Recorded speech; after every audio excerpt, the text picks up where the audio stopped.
know, Guy, you have one of the most beautiful cars out of all these incredible cars. Tell me about this beautiful silver ghost. Thanks, Jackie. It's very nice of you. So it's a very rare 1925 silver ghost. And what makes it rare is a couple things. One, it's left-hand drive, which means it was built here in America. A lot of people unaware that Rolls-Royce actually built a plant up in Springfield, Mass, and started making left-hand drive cars in the late 20s and until really the stock market crashed in 29 and 30, and then they moved their operation back to England.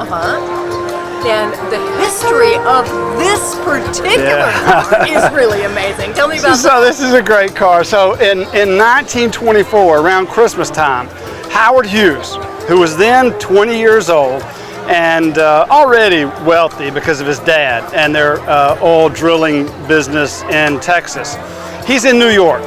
And he's trying to make his way into the movies and producing and directing and that kind of thing in Hollywood.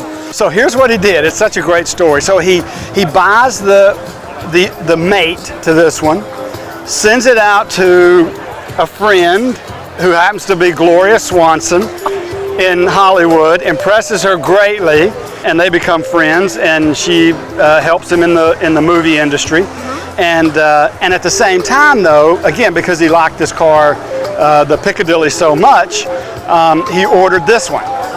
So he sat down and he ordered the color, he ordered the windshield to be a little bit chopped, which made it more sporty.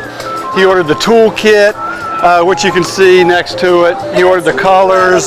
So talk to me about the restoration of this. It is perfection. Oh, thanks. What have you done? So we basically just took the car completely apart. It was a nice car. It's only got 16,000 original miles, so it was a really nice car. But when I found it, it had been sitting in basically a warehouse outside of Lakeland, Florida, for about 45, almost 50 years. In all that humidity? All that time, and the car had not been, it had been covered up. The guy had bought it for his father. His father had passed away, God rest his soul. And so he didn't want to part with the car, but he didn't use it either. So I met him at a show, and it was as simple as him saying, "Hey, do you like old Rolls Royces?" And I said, "I sure do." And I went over and looked at it and wound up buying the car. But then that led to the restoration, which really took me about maybe 2 years to really get it in this condition. And now you've had it for how long? So I've had it for 3. And so the last year I've been showing it at various shows around the country and concours and doing real well. I might say. Let me give you sort of the cook's tour. So the tool kit he ordered with it, and that's a roll that's got all the tools in it that we've put together and assembled. We found the original color after we took apart some pieces that had never been off the car. And that's how we color matched the car, and we're able to get the original color. Wow. The engine compartment, we basically, again, sort of disassembled everything and cleaned everything up, either re-chromed it, replated it, polished it, but everything was really original to the car, which made it pretty extraordinary. And you can see it's like it's just gorgeous with all the aluminum, the chrome, the brass. Oh my gosh. It's pretty spectacular in terms of the way it looks. This is so much more than a car. This is a work of art. It is a work of art, and you know, a lot of these. The amazing thing about some of these old Rolls Royces, they ran terrific.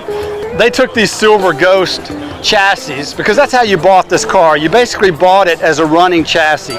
You had the engine, you had the chassis, and then you went in and you said, okay, I want a 2-door convertible, or I want a 4-door convertible, or I want a limousine bodied car. Another interesting thing, this was his golf compartment. So he would take his golf clubs, open that up. Avid golf player, so he would stick his golf clubs in here and shove them in here and go to the golf course in Beverly Hills, where he was a member of the club.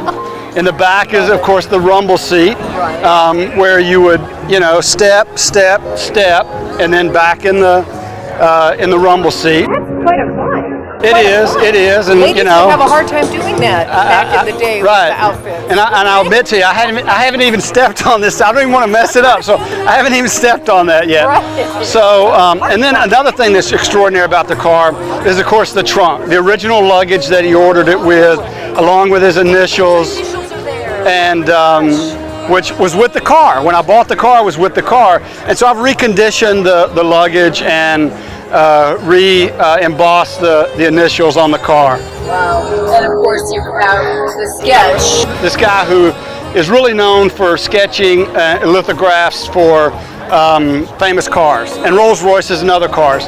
The guy's name was Ken Dallison, and he sketched this one in the late 70s, and of course it's got the car, a couple of the airplanes, and Howard Hughes in the back. And of course you see I've got an original 1925 California license plate, which is what he would have had on it, since the car did stay in Beverly Hills where he lived. And so we really tried to recreate the car as it would have looked when Howard Hughes owned it. What a car. Thank you so much. Likewise. Thank you.